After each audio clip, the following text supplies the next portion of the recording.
pessoal! Continuando nosso estudo sobre trigonometria, hoje nós vamos associar o círculo trigonométrico ao plano cartesiano. Vamos observar que o encontro entre o plano cartesiano e a circunferência marcam alguns pontos notáveis.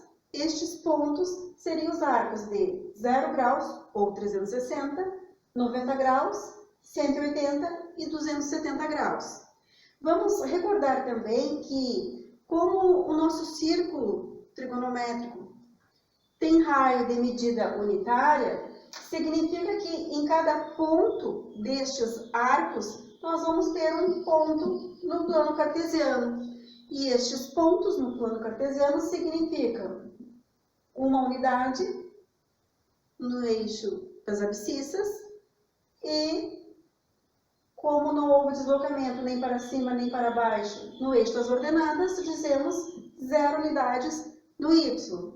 Assim, em 90 graus, nós temos o deslocamento de uma unidade para cima no eixo do y e nenhuma no eixo x.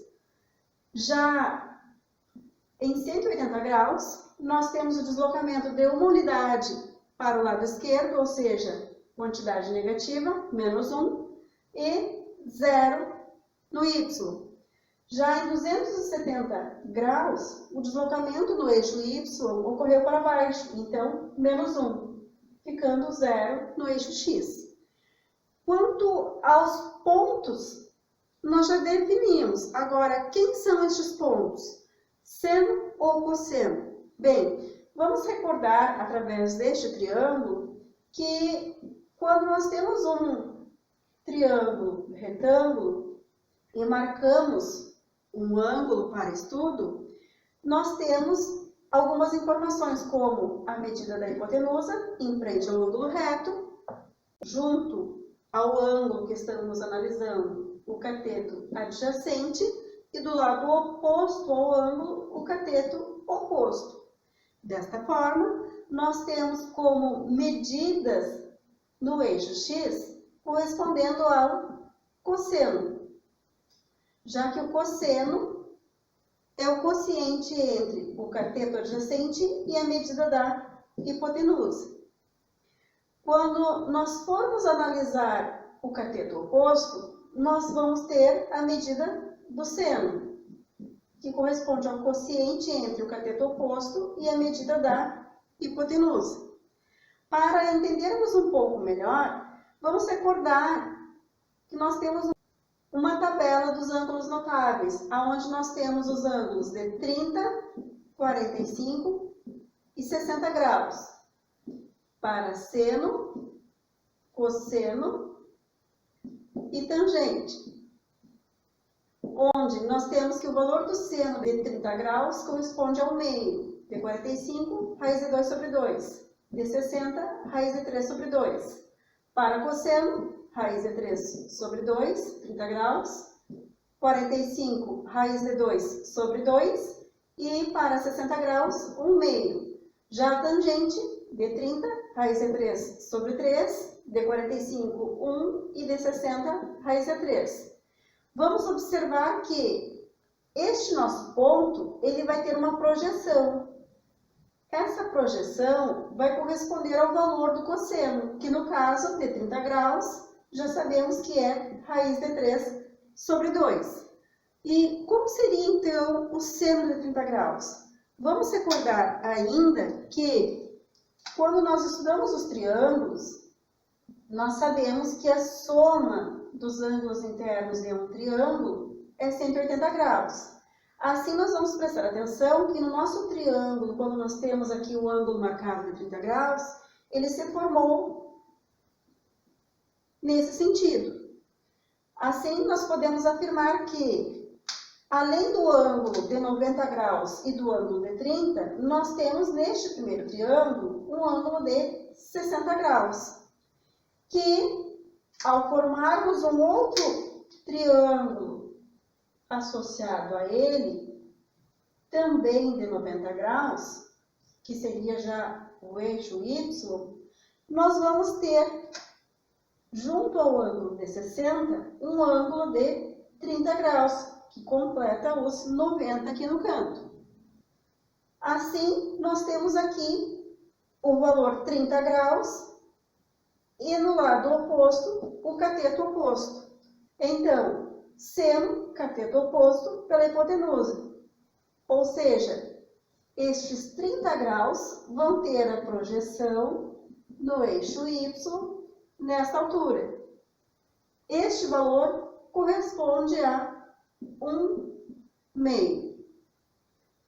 Vamos ver como ficariam outros valores de seno e cosseno no círculo trigonométrico. Vamos analisar este círculo e fazermos algumas considerações importantes. Vamos observar que os arcos de 30, 45 e 60 estão representados no primeiro quadrante. Também foram representados os arcos de 0, 90, 180 e 270, que já tínhamos visto no início da aula. Mas outros arcos surgiram com certa regularidade. Vamos observar que o ângulo de 60 dista do 90 30 graus. Ao somarmos 30 graus ao 90, nós vamos ter a quantidade 120, que estaria em uma mesma linha com 60 graus. Vamos observar também, para obter o ângulo de 135 graus, nós vamos observar que de 120 para 135 aumentou 15 graus.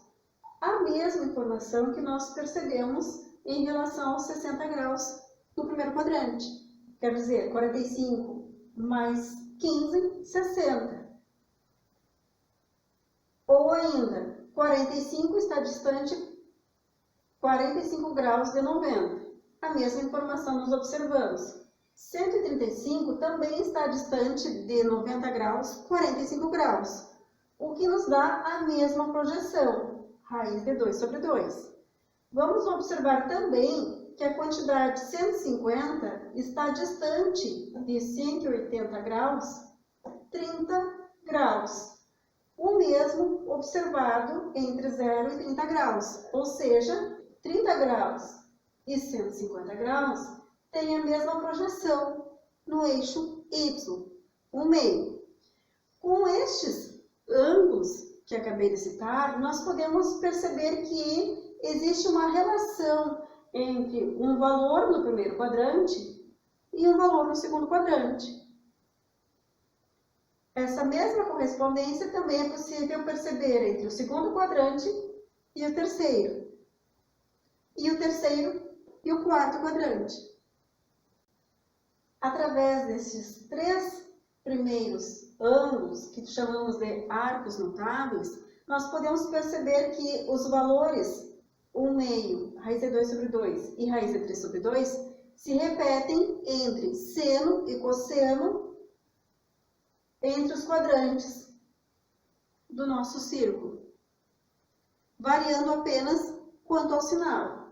O sinal, nós vamos observar que o seno, que é analisado no eixo Y, é positivo primeiro e segundo quadrante, ou seja, acima do eixo das abscissas, e negativo no terceiro e quarto quadrante, abaixo do eixo das abscissas. Já o cosseno, popularmente conhecido como consono, porque com sono a pessoa está deitada, então é analisado no eixo X. Ele é positivo para o lado direito e negativo para o lado esquerdo, ou seja, positivo primeiro e quarto quadrantes e negativo segundo e terceiro quadrantes. Com estes três ângulos notáveis, nós podemos perceber que podemos fazer qualquer correspondência entre o primeiro e os demais quadrantes do nosso círculo. Ou seja, com qualquer ângulo que nós conhecemos a nossa tabela trigonométrica, que varia até 90 graus, nós podemos descobrir qualquer um dos ângulos dos 360 graus que compõem o nosso círculo trigonométrico. Basta que lembremos dos sinais de seno e de cosseno e que percebamos que o nosso círculo ele varia de -1 a +1, já que o nosso raio da nossa circunferência é unitário, ou seja, de 0 a 1 para o sentido positivo e de 0 a -1 no sentido negativo. Acompanhe. Na próxima aula vamos fazer as reduções ao primeiro quadrante. Até lá!